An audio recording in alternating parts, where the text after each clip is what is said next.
cut it back just a hair too small.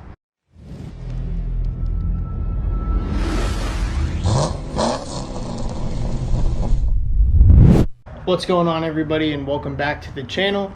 So last week we were working on the firewall of the Z28, our 1978 Camaro, and we're going to pick up on that this week. We got our tools in, and so I'll go ahead and show you guys. This is the panel. These are the tools I was waiting for, so I'll get into those a little bit. These are Cleco pliers and Clecos, good for sheet metal fabrication and stuff like that. So how I mentioned before, this is a Mod Shop Metalworks filler plate. We got it from their eBay store, and they must have been watching because they were kind enough to send us a couple shirts and a hat.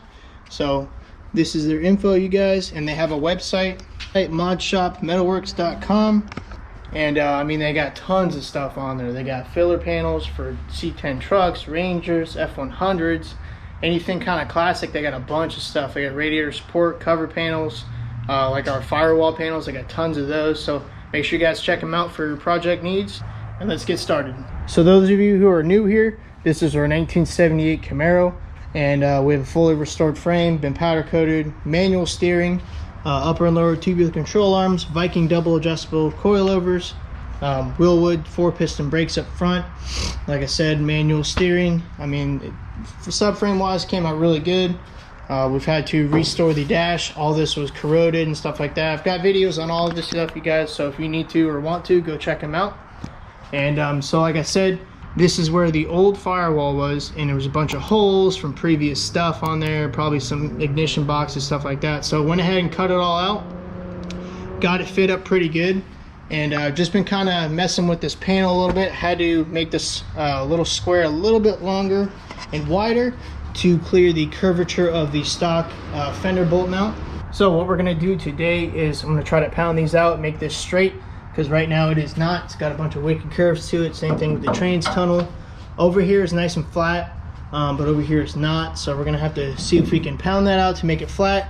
Hopefully the panel will line up a little bit better, and that means less body work, stuff like that, less fighting with it to get it welded in. So this was the tools I was waiting for, you guys. These are just from MRO Tools, just somewhere online, and these are Clecos, and coming from the aviation world, or actually kind of any type of custom fabrication, sheet metal, stuff like that. They're pretty common. They kind of replace the self tappers when you're putting new panel on, and here you can see, it's probably going to be hard to see, but the more I squeeze it, the thinner it gets, and then when you let go of it, it actually pulls back. So if you have two pieces of metal with a specific size hole in it, you'll put that Cleco in, and then you'll let go of it, and actually squeezes it together. So it holds it much nicer. You have less chance of stripping the screws out or whatnot. So you can drill smaller holes. You don't have big old holes to weld in and whatnot. So we're gonna go ahead and use those for our mock-up. And once we get everything nice and squared and centered, how we like it and how it's gonna fit, we're gonna go ahead and start welding it up. So if you guys ever need some type of metal from these guys, we're gonna put their link in our bio. Like I was saying before, we're not sponsored by them. We don't have an affiliate code, so you might not get a discount. You might, I'm not sure. That's up to them. But you know, just quality piece. It's all laser cut, and we're extremely happy with the quality of that piece. So when you don't have a proper hammer and dolly, I'm gonna use a old engine mount and just a standard ball peen.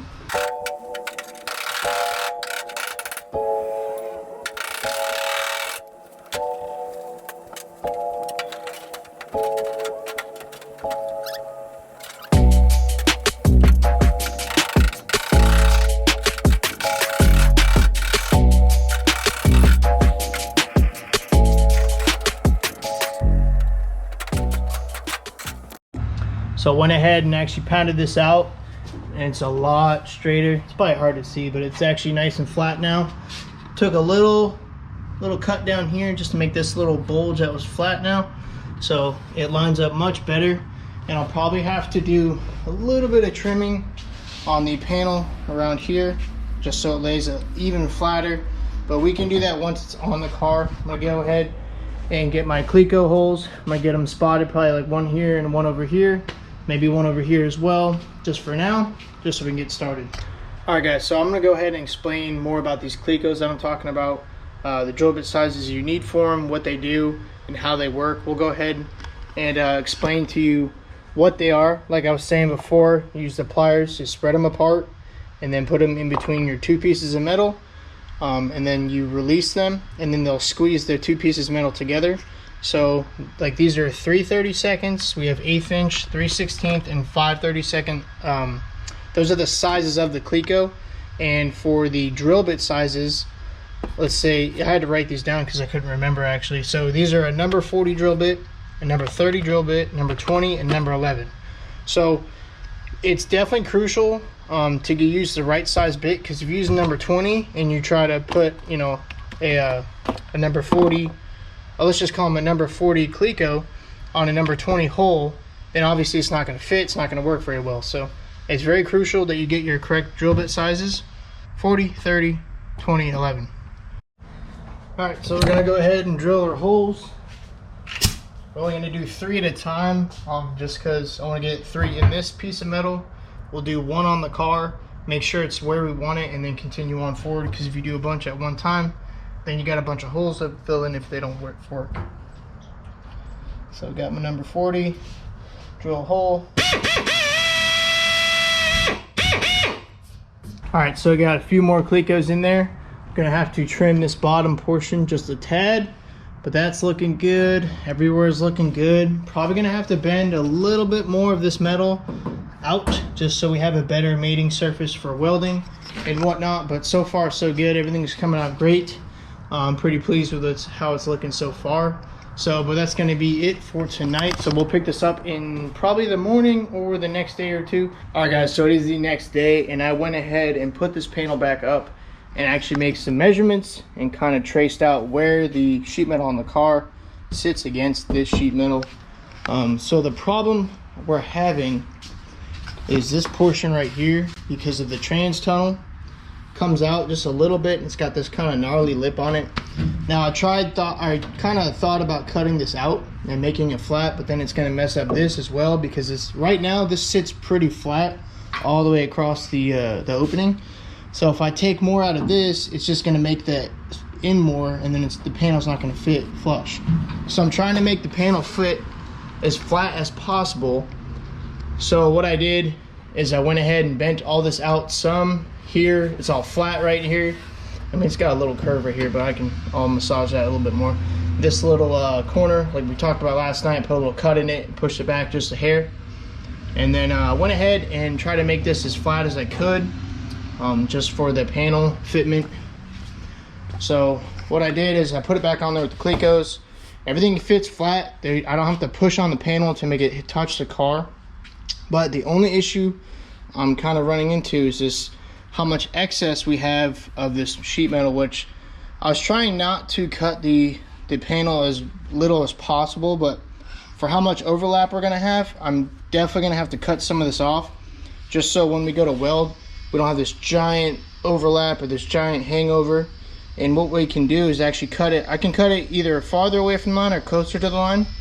And actually I was thinking about this trans tunnel, I'll probably weld it from the inside instead of trying to go underneath, making it look all ugly and stuff like that. So maybe same portion with here, probably weld it on the inside. That way if we have some excess, we can go ahead and just grind it down and make it look flush. And yeah, I think that is our best plan.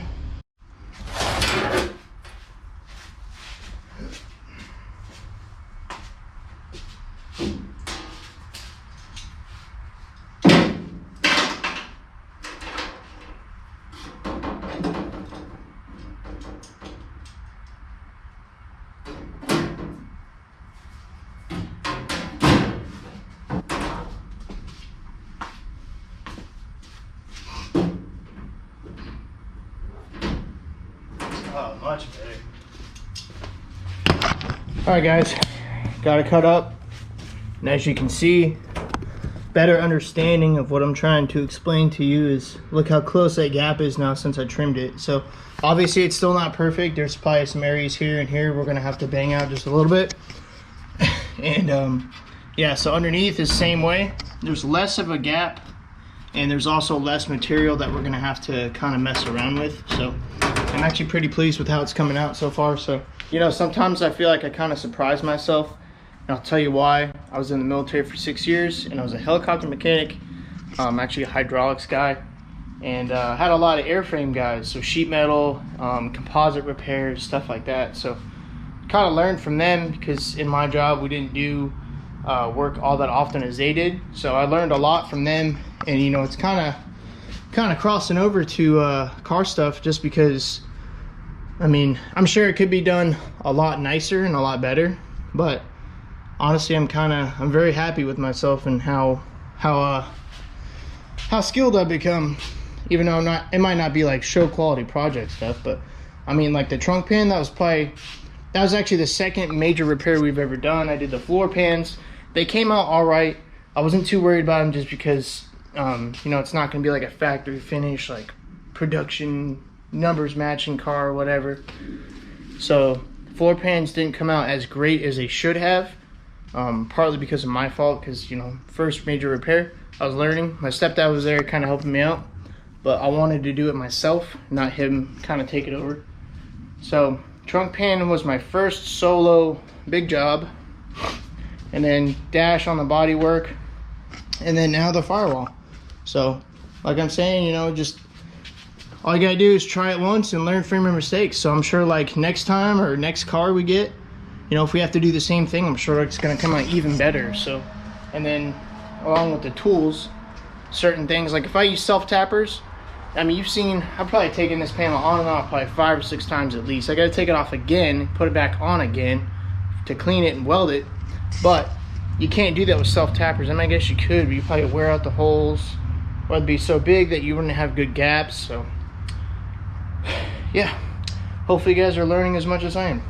So it's the next day, you guys. I did not have time yesterday to start welding up, but no biggie. So that's what we're gonna do today. Go ahead and start welding up the panel. We'll probably get more welding done today than we would have yesterday anyway. So I took the extra time, I cleaned up a little bit. It's not such of a mess right now. So we're gonna go ahead, get suited up for welding, fire up the ESOB, and go to town.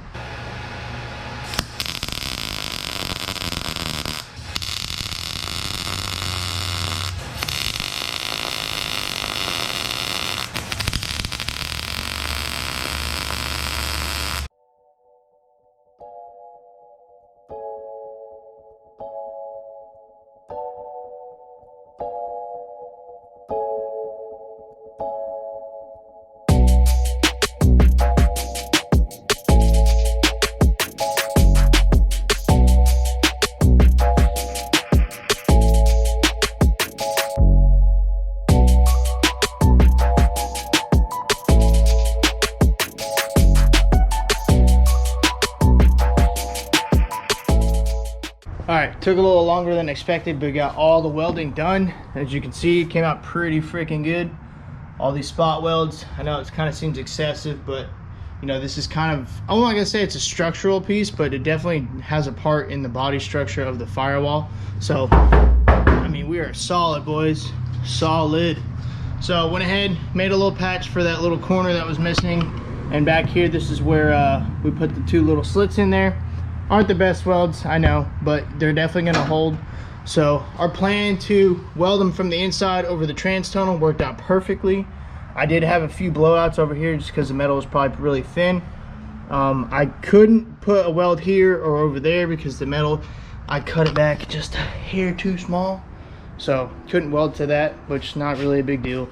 So what we'll do next is grind everything down and flush, and then go from there. See if we missed any spots we could, you know, tack back up. And then if not, then we'll go ahead and start doing some body work, which should be minimal since we got such a good fit. So that was the plan. Hopefully, you know, minimal body work, less time spent sanding and applying icing and body, all that smooth jazz, you know. All right, so I'm actually gonna go to work, but tomorrow we'll pick this up and we'll see you guys then. All right, everyone, I saved you the boredom of me grinding down all the welds and go ahead and put a little coat of etch primer on here. But as you can see, it is done. It is fully welded up. All the welds are ground down, and we did just put just a light coat of etch primer on there.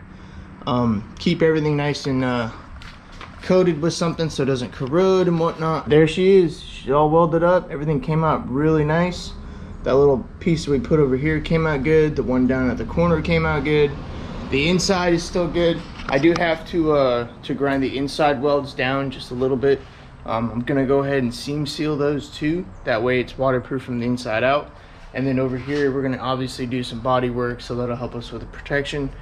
And then we gotta figure out what kind of coating we're gonna put on this. I don't know what we're gonna paint it with or what color we're gonna paint it. All right guys, so next week what we're gonna do is go ahead and put body filler over this filler panel, make sure everything looks seamless and there's no transitions from old to new sheet metal and stuff like that.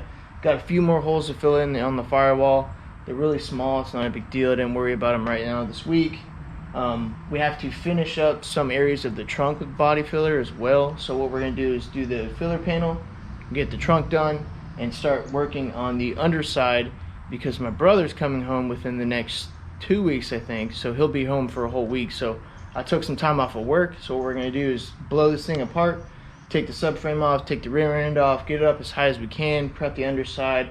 We'll use our fiberglass body filler as waterproofing for the floor panels, and then go ahead and put that Raptor liner that we were talking about on the bottom of the car. So the underside of the car will be done. We'll put the subframe back, rear end back on. So that's going to be it for today's video, you guys. Thanks for subscribing, thanks for watching, and we'll see you in the next one.